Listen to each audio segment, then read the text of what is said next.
مسلسل مولانا بطولة تيم حسن بيحكي عن شاب الدنيا مبهدلته من كل الجهات.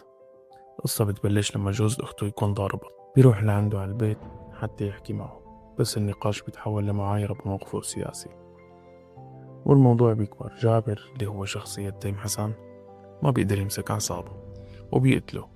هون كل شي بيتغير، بيهرب، وبالقطار اللي هربان فيه باتجاه حدود سوريا بيتعرف على شخص اسمه سليم من أغنياء منطقة حدودية اسمها العادلية.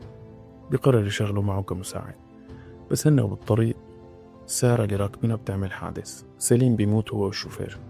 جابر بينصاب إصابة خفيفة بس ما بيموت. هون بتجي الفكرة الخطيرة، بيبدل هويته مع سليم، بياخد أغراضه وبيترك الجثث وبيمشي، وبيقرر يعيش حياة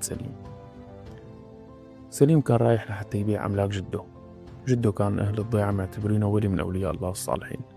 بس لما جابر بيوصل بيكتشف قديش الناس مضحوك عليها، وإنه أي حدا بيحكي كلمتين بالدين بيصدقوه فورا. بيظبط لبسه وشكله وبيعمل حاله ما بيعرف شي بالضيعة لأنه كان عايش بكندا. بيرجع على البيت وبيلاقي بنت اسمها شهلة بتكون أخت سليم الحقيقي.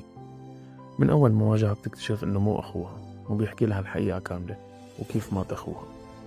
هي كانت جاية لتبيع البيت والأراضي لواحد غني اسمه الحجي، وعنده علاقات قوية مع ضباط النظام. هون شهلة وجابر بقرروا يلعبوا اللعبة الكبيرة، بيعلنوا إنهم ما عاد بدهم يبيعوا الأملاك لأنه عرفوا إنه الأرض رايحة لضابط.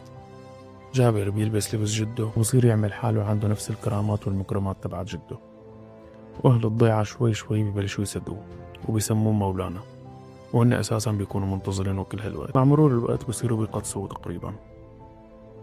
شهلة بتروج لفكرة إنه عنده معجزات، وهو بيبدأ يسيطر على الناس، يوجههم ويحركهم ويخليهم يسمعوا كلامه. هون بيفوت على الخط الضابط كفاح بأداء الفنان الكبير فارس الحلو. بعد 14 سنة غياب رجع بدور ما بيشبهه أبدا. طبعا الأحرار راح يعرفوا شو عم بحكي، بس حرفيا أبدع.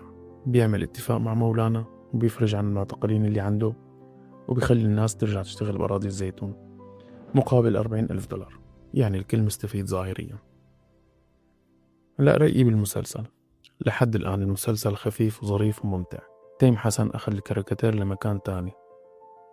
فارس الحلو أبدع. منى واصف أكيد ما بدها وصف عن تمثيلها، بس لو بدنا ناخذ الفكرة بعمق أكبر، واضح جدا أنه في تشابه مع رواية تركية اسمها الطريق الوحيد، وكمان في تقاطعات مع المسلسل الإيراني السحلية.